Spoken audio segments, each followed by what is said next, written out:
Bonjour à tous, aujourd'hui on va suivre un tutoriel pour remplacer le connecteur de charge sur le Huawei Mate 10 Lite. Donc le connecteur de charge, il comprend bien sûr la connectique de recharge, la prise de jack et également le micro.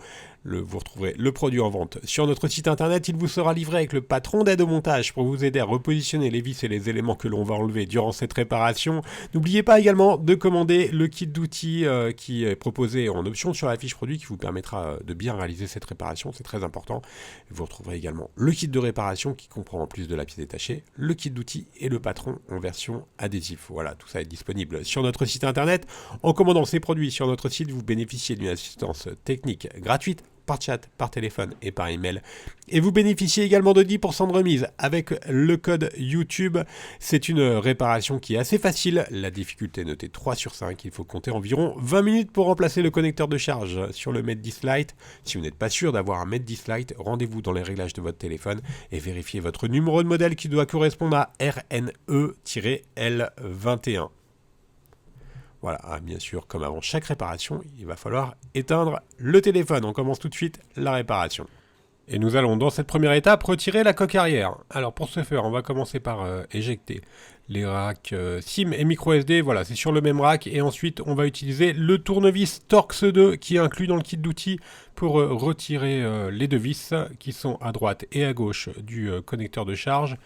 Voilà, ce sont des vis Torx 2. Pensez bien à les repositionner sur le patron d'aide au montage afin de ne pas les égarer. Ensuite, on va positionner la ventouse juste au-dessus du logo. Et on va tirer sur la ventouse jusqu'à l'apparition d'un jour. Et on va insérer le médiateur en métal entre l'écran et le châssis pour faire levier, pour créer un petit jour. Et ensuite, pour complètement enlever la coque arrière. Une fois qu'on a inséré le médiateur en métal, on va prendre la spatule en nylon pour finir de déclipser le bloc écran de la coque arrière. Alors, on va faire tout le tour. Donc on insère le médiateur en métal et ensuite on fait levier avec le levier en nylon tressé qui est bien sûr inclus dans le pack d'outils. Et ensuite on n'a plus qu'à déclipser le bloc écran.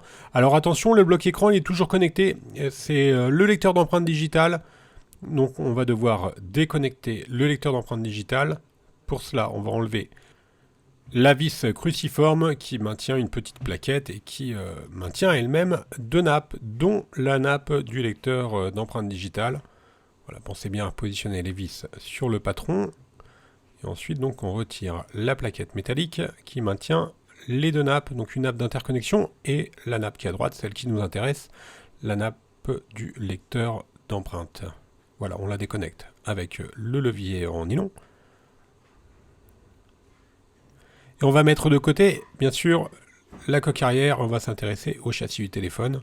On va retirer les deux vis cruciformes qui sont sur la partie droite et qui maintiennent également une plaquette métallique qui maintient une nappe d'interconnexion que l'on va déconnecter ensuite. Voilà pour les deux vis cruciformes. Ensuite, on va utiliser la pincette pour retirer la plaquette métallique. Et là, on voit la nappe de la batterie et la nappe d'interconnexion. Donc, on va déconnecter plutôt ces deux nappes. Donc, en commençant par la batterie.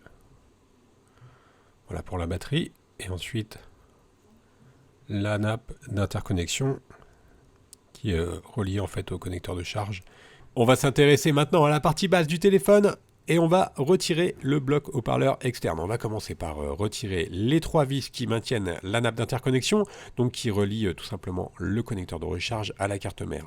La nappe, elle est juste clipsée et elle est maintenue par un petit clip métallique que l'on vient d'enlever.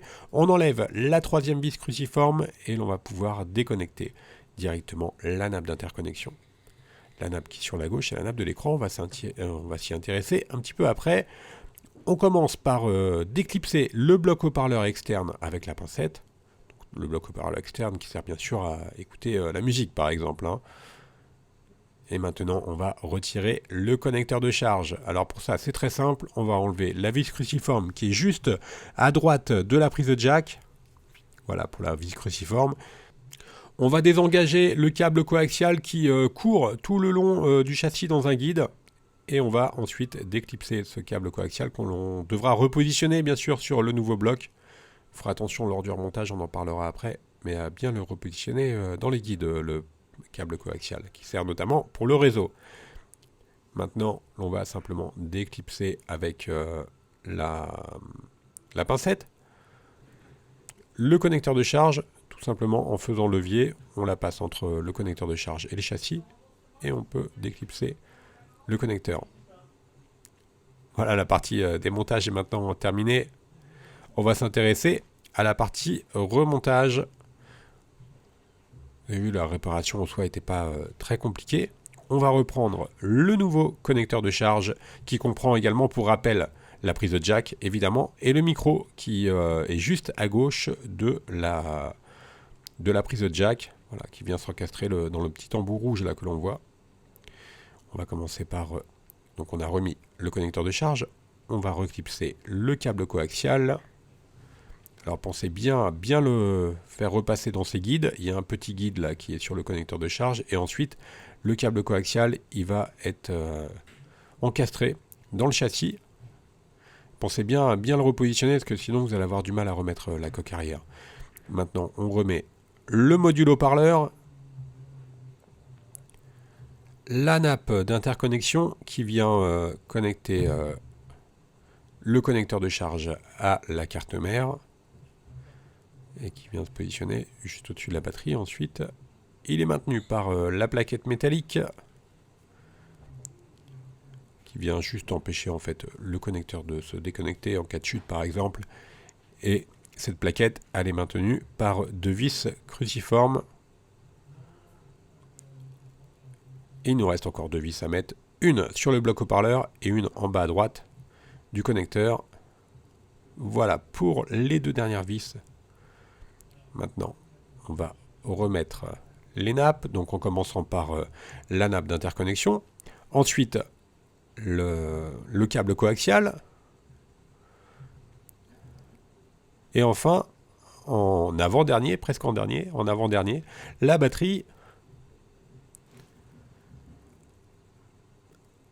La plaquette métallique qui maintient la nappe d'interconnexion et la nappe de la batterie qui est maintenue par deux vis cruciformes.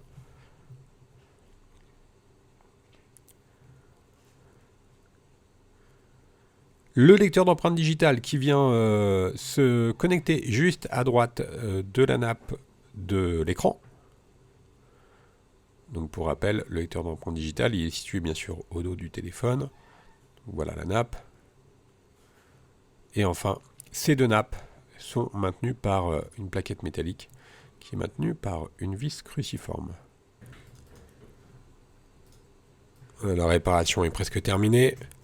Il va falloir juste réencastrer le châssis. Avant cela, bien sûr, on va repositionner la dernière vis. Et ensuite, on va réencastrer le châssis dans la coque arrière en commençant par le haut. Et enfin, on va appuyer sur tout le contour pour bien clipser le châssis.